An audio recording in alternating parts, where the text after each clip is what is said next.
Welcome to another episode of Me, My Wife, and Sports. I'm your host, Fitz, with my lovely co-host, Darci. Hello. What, you got a frog in your throat? Yep.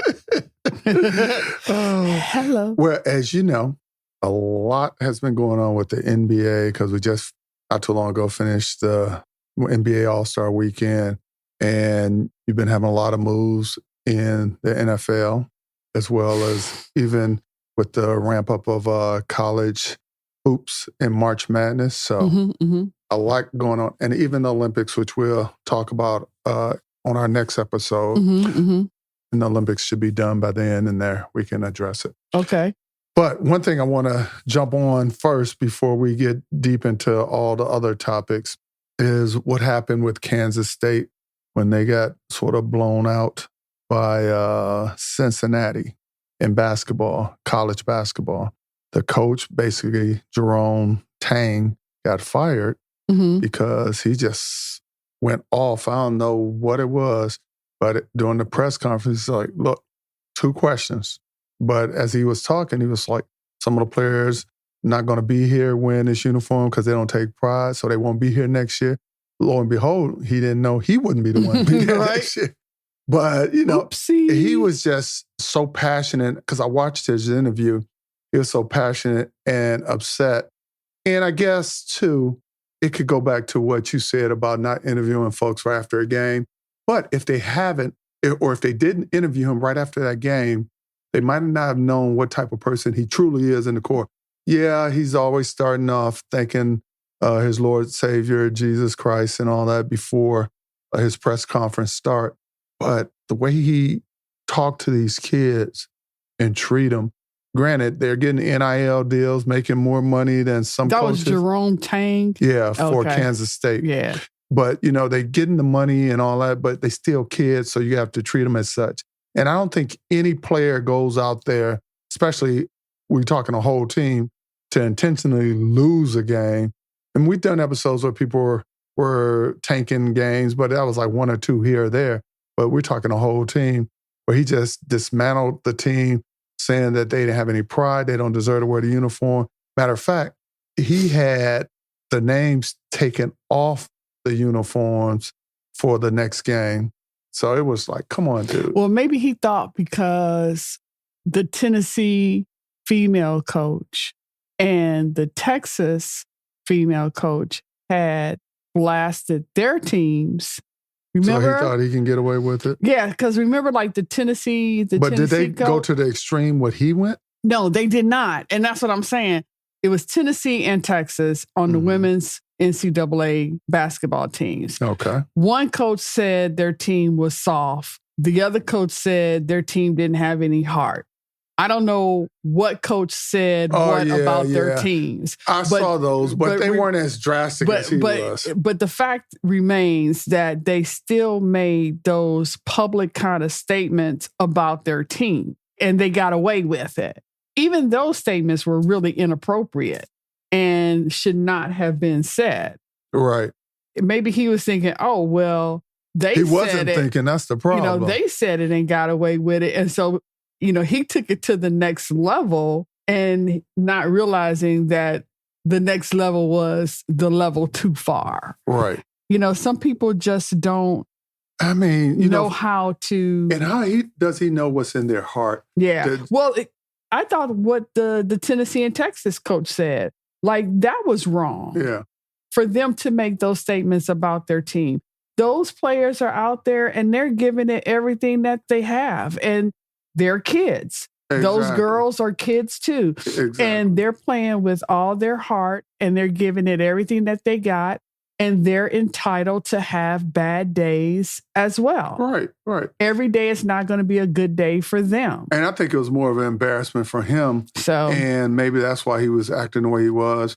But also, how much responsibility do you take as the coach on your game planning, your execution? Right. You know, your players are a reflection of you.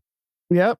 So to quote your well, it works like that for some things. So I just had to bring that up because that just really, really bothered me.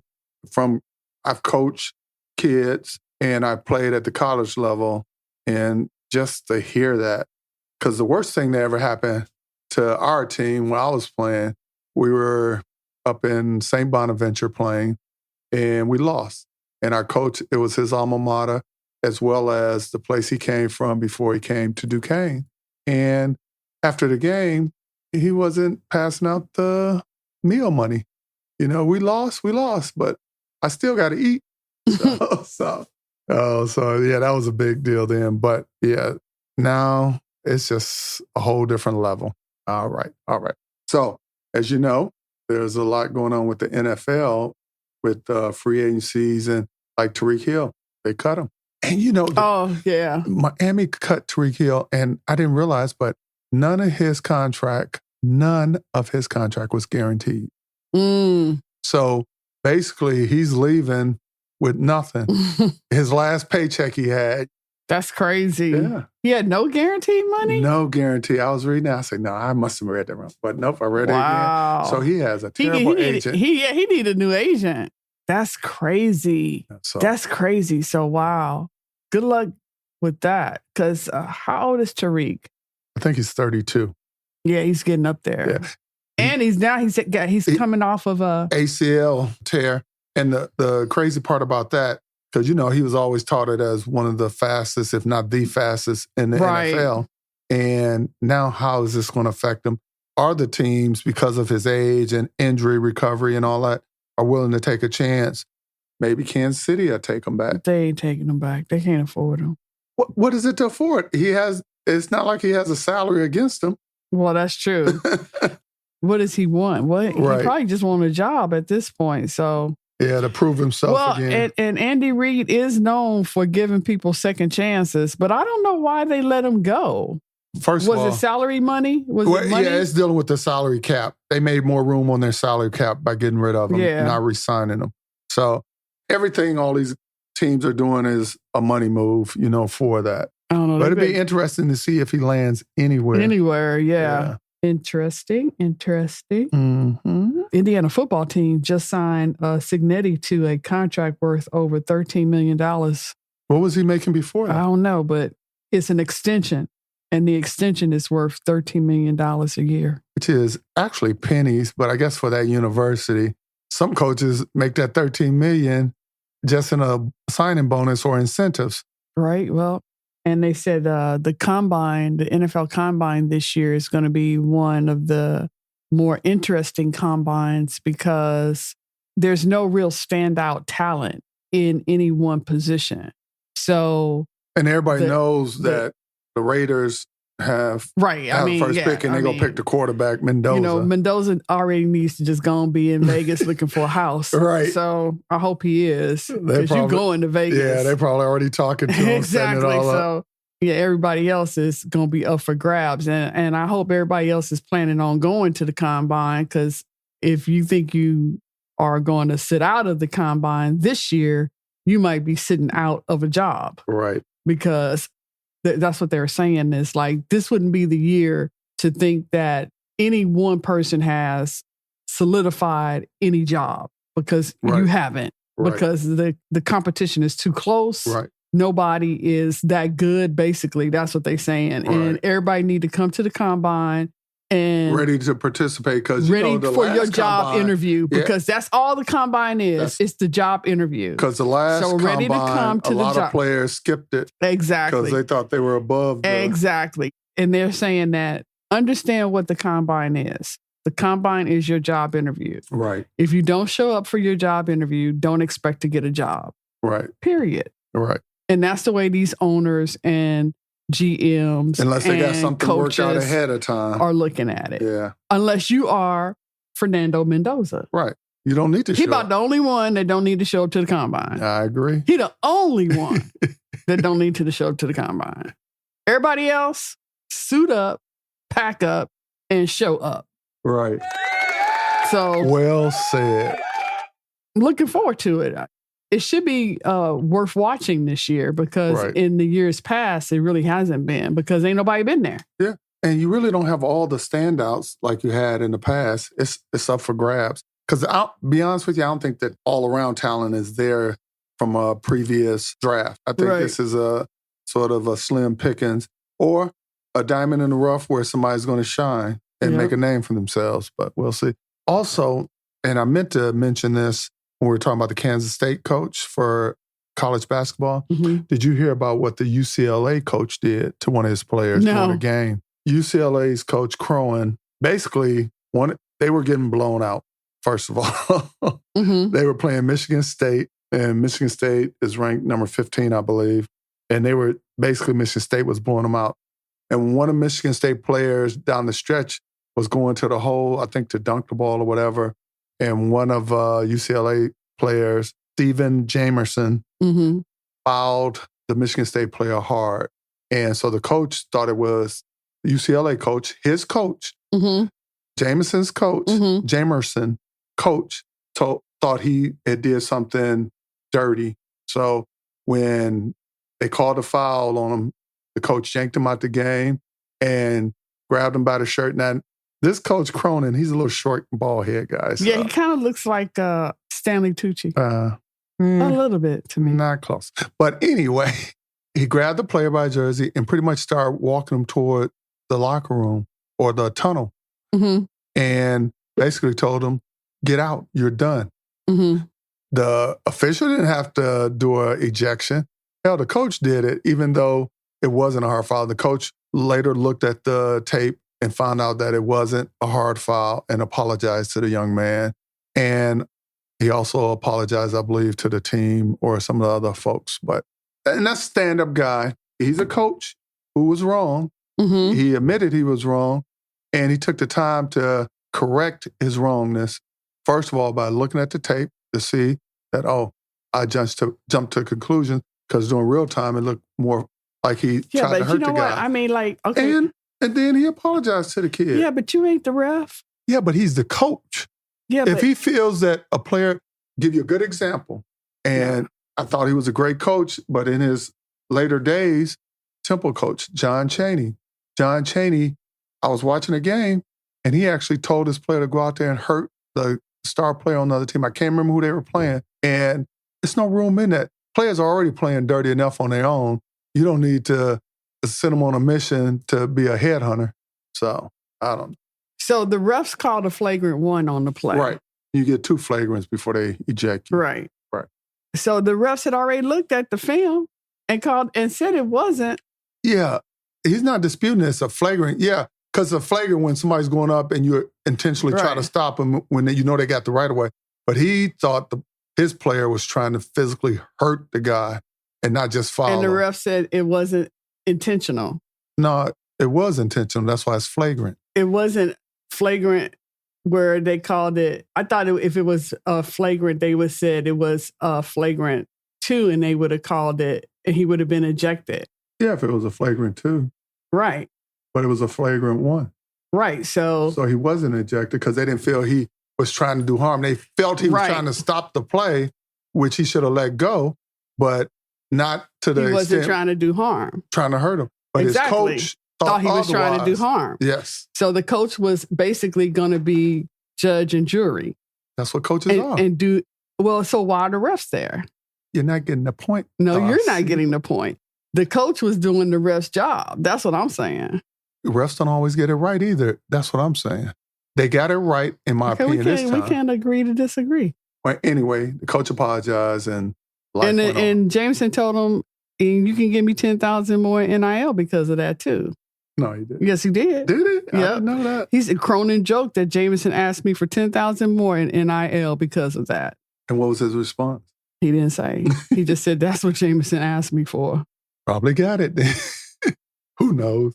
But, I'm reading it right now. Well, I'm saying who knows if he got it. Right. Yeah, but, you know, it might have just been a joke between the two of them, but that could have cost him. It's crazy. Can't be too quick to judge. I agree. But everybody's human. If you're going to make a call outside of what the refs are calling, what are the refs there for? He's not making the call. He did make the call. He made the call. No, the ref made the call. He just... And then he said, I disagree with what the refs could have said, so you go on and go to the locker room. Yeah. Okay. He made the decision. It's no different than him to take a player out and send him on the bench. I think we're going to have to disagree to agree. He could have done that. Agree to disagree. Could have done that without embarrassing the young man for something that he didn't do. I agree. All right. NBA. You know, they had the All-Star weekend not too long ago with this new format. I don't know if you saw any of it or heard any, but basically in the past, it used to be East versus the West All-Stars. This year, they did it different. They did a sort of I think a round robin or in and out where the world, meaning all the NBA players that were foreigners, played against the U.S. American-born NBA players. They should have done better at promoting that. I know. I didn't even know. Yeah. I didn't know anything until you I saw said it. I would have liked to have seen that. Yeah, I would have. I would have watched that. I saw the highlights because that's the only reason I didn't watch the NBA All-Star Weekend, because usually they're just so lame, you know, with East and West just giving everybody a show and not playing. Right. In this world, against the world, though, they were playing because they wanted to have bragging rights. Yeah, exactly. You know? And the U.S. won, players won, so congrats to them. And Wemby, he put on a show. I'll give it to him. He had a good game. And I think Anthony Edwards got MVP because he had a large amount of points. So, what's going on with this anti-tanking rules in the NBA? Oh, yeah. I was looking at that today. Basically, there's a concern that teams are tanking the game so they can have top draft choices. So is that new, or have they always been doing this, or are they just now starting to talk about it? I think they're just starting to talk about it. I think they've been doing it, but not so obvious. Now so they're throwing their seasons? Or pretty much, like if your record is, like the Wizards, I don't even know what the Wizards, they're probably, 20 and 80, I don't know. Right. But they can obviously go out and try not to win any other games. Keep it close, but let's not win, because the farther we're to the bottom, the closer we are to that lottery, number 1, 2, 3, 4, maybe 5. Right. I was reading, I was like, okay, so, what is this about? And they said, like, this year, because there are so many good, like, top 5 draft picks. Like, I can't remember who they said was who they thought was going to be number 1 in the NBA draft. Right. But it's like you got this could be Caleb Wilson, you got Darren Peterson, you've got this could be a lot of young you've got talent coming in. Yeah, they've got like 5 different people that any of these 5 people could be the number 1 pick, right? And so that's why they are saying now that these teams, like before, there was normally just like one really top standout pick, right, and like one clear choice that everybody was going for. Right. So it wasn't really so obvious. But like this year, they're like 5 really good, all these freshmen. And that's what I was going to say. So most of the freshmen who will be sophomore next year are leaving because look at Arizona. All their starters, I think 3 of them are freshmen. Yeah. And I guarantee all 3 are going to the NBA. Right. So I was like, wow, that's crazy. So the NBA, so that's crazy. Yeah. Yeah. This had to be something that has been going on. It's been going on. But it's one of those things that wasn't so obvious. Now it's becoming so obvious. Like you might have 1 or 2 teams do it. But now you got like several teams doing it because they're trying to build their team. They're trying to get in on that draft. Exactly. Well, to me, do something about the way y'all draft. Yeah. I'm sure that's going to be a change down the road. That's about the only way to do that is change the way you draft. It's going to make things interesting. It is. It is. Definitely. But they were talking about... Who is that? Stephen A. Oh, okay. I just saw it. Who else was he talking about? Oh my goodness, I just lost it. Let me find it. Go on. All right, while you're looking for that, I don't know if you heard Mayweather is coming out of retirement. I just saw that too. Him and Tyson's supposed to do an exhibition. Yes, I saw that. And then he's going to go back. Mayweather be 49 years old. But it has been done. Do you know who did it? Because I'm not a boxing fan. George Foreman. He won the title, I think he was 50, 55, something like that. I think it was 50. But he won the championship. That's too old to be boxing. Yeah. You ever seen Foreman's hand they showed? If he was to hit you with that, I don't care how old or young he is, you're going to be hurting. You're going to feel it. You're going to feel it. Boxers don't have that size and strength these days, like those boxers, the Alis, the Tysons, the Mayweather, and all those guys back in the day, Camacho, every weight division. Oh, I know what I saw. They were mad because the Kansas City player who I Who guess was mad? Analysts. Oh, okay.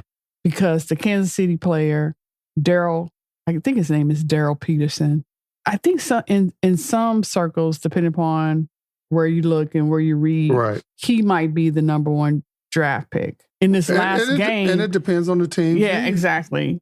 It's still early. Right. But in this last game that he played like 18 minutes and then he asked the coach to take him out. Why? Yeah, that's what everybody want to know. Like, did he say? They said was he hurt? They think it was just cramping. Oh yeah, but he hasn't really played a lot, like a full game, in a long time. So everybody's been trying to figure out what's going on with him. Right. And of course, Stephen A. went in and they was like, he should not be the number one draft pick. And because he asked to come out. Right, because he asked to come out and they took him out, and he didn't go back in after that. Yeah, I guess the question is, was something and wrong then the with coach him? was like, but then the coach didn't help because after the game, the coach was like, well, yeah, I was kind of surprised myself. Oh, why the coach gonna say that? Come on now. Exactly. Yeah, I was kind of surprised myself and didn't understand what was going on, why that happened. So it says like, yeah, Daryl Peterson misses most of the second half with cramping. Mm. It's a concern, the coach said. I thought we were past it, but obviously we're not. It's certainly a concern. So that's what the coach says. So it's like... Well, it makes you wonder, too, because these players are getting money, and if they're not happy with something, just like the professionals... Exactly. It's like, oh, I'm hurt. How can you truly question?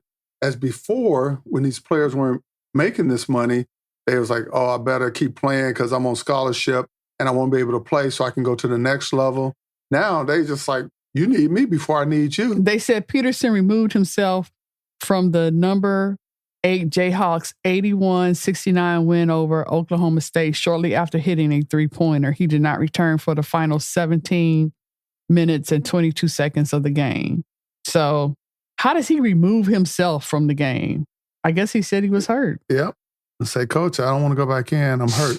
But you know what? I mean, okay, that's fine, but you got to know that everybody's watching you. Right. So if you think that the pro teams and the owners and the GMs and the coaches aren't watching you do this in college, and that draws a concern, like the coach said, it's a concern. Right. It's going to be if it's a concern for him, it's a concern for them too. I don't think so, because I think it's more business for them. Okay, yeah, because they're going to say, yeah, well, we don't care that you cramping.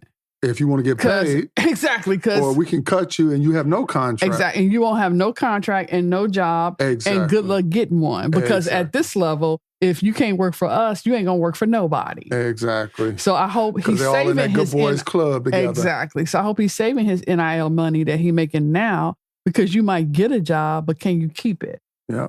Well, he might be one of them G League dropouts, like the dude at Baylor that is playing under his first name instead of his last name, thinking he fooling somebody. Right. And then try to come back to Kansas because he got drafted, but he never played. Or be like Johnny Manziel, who went to the NFL, thought he could do the same antics he did in college at the NFL. Exactly. Like, I don't know. I just don't get it. I don't get it. Yeah. I don't know what these kids are thinking. But they definitely... That's the question. They're not thinking. It's going to be like reality shows 20 years from now would be, I made $1 million in college and now I'm broke. You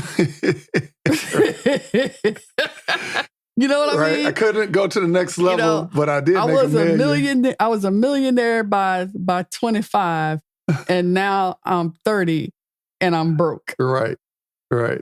I'm 35 now and I work at Safeway. It's going to be something like that. No, I totally agree. Because and I didn't finish school. Right. On top of everything else. Right. So it's sad. But it is. The other thing too, I was looking at, the commissioner is, well, not the commissioner, because they don't have a commissioner. That's my job whenever they create it and call me for the NCAA. Oh, okay. The NCAA president they're still talking about expanding the tournament. Right. Between 72 and 76 games. And can you imagine? It's 68 right now. Correct. They want to expand it. I don't know why. But then I started... Money. It's money, but then there's so many schools that don't get in. Right.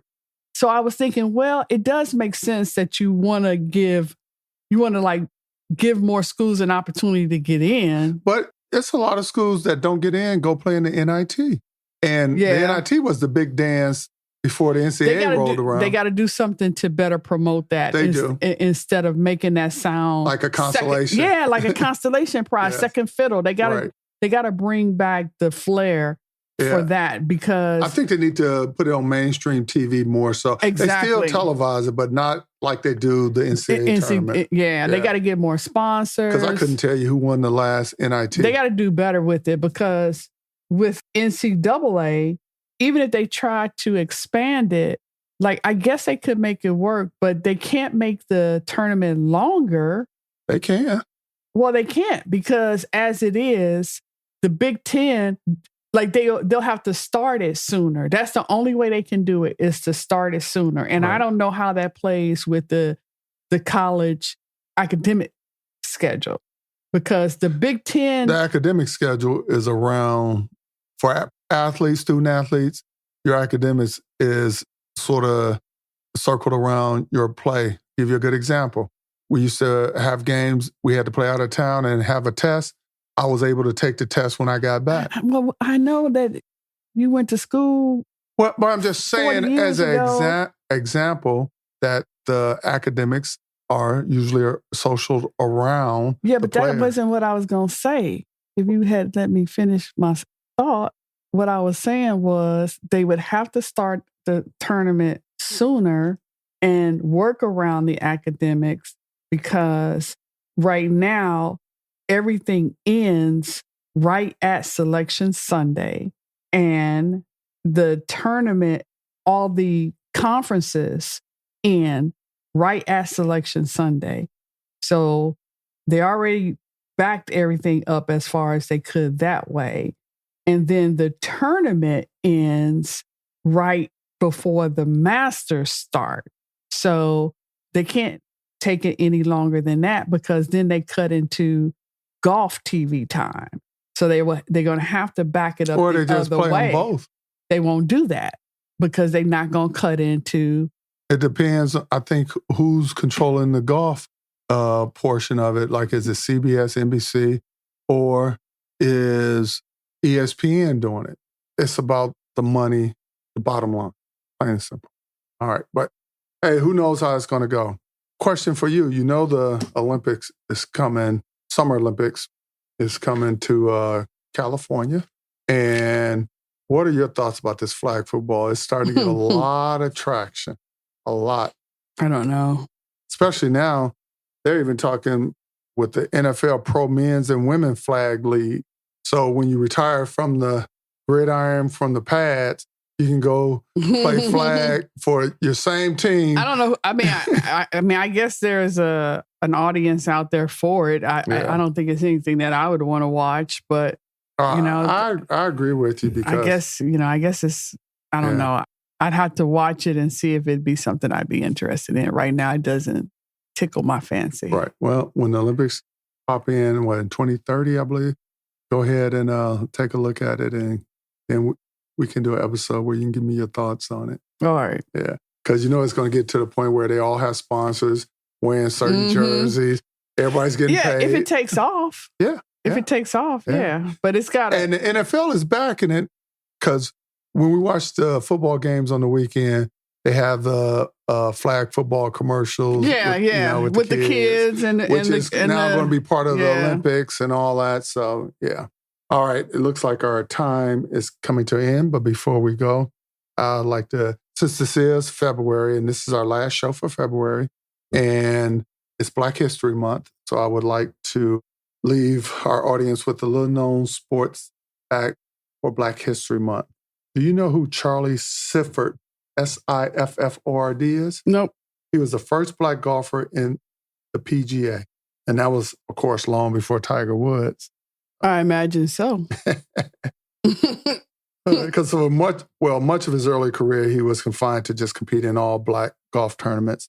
But upon an invitation of boxer Joe Louis, he sought to enter the PGA, sponsored by Phoenix Open in 1952. His presence at the event was not taken too kindly, and he received many death threats. I bet he did. But like a lot of black athletes back during that time, he wasn't intimidated, and he continued to perfect his game. And in 1961, he entered the PGA Tour, becoming the first African-American golfer to do so. His career totaled 422 tournaments, over 50 top 10 finishes, and 22 professional wins. That's your little-known Black history fact for the month of February. Yes. And if anybody have any comments or just want to drop us a line, you can reach us through Me, My Wife, and Sports at yahoo.com. That's Me, My Wife, and Sports at yahoo.com. And Darci, I heard a phrase that today while watching First Take with Stephen A. Smith and his crew. And one of the analysts made the statement, because people kept saying, if they do this, if they do that. And he said, if was a fifth, then we all would be drunk. I think that is so profound, and I love that saying. Swagoo said that, and I can't think of his real name. He know who he is. Swagoo know who he is. And that's from First Take. Yes. So any final thoughts? Nope. If was a fifth, we all be drunk. I like that. I do too. Nope. Have a good evening. And remember, your mate is a reflection of you.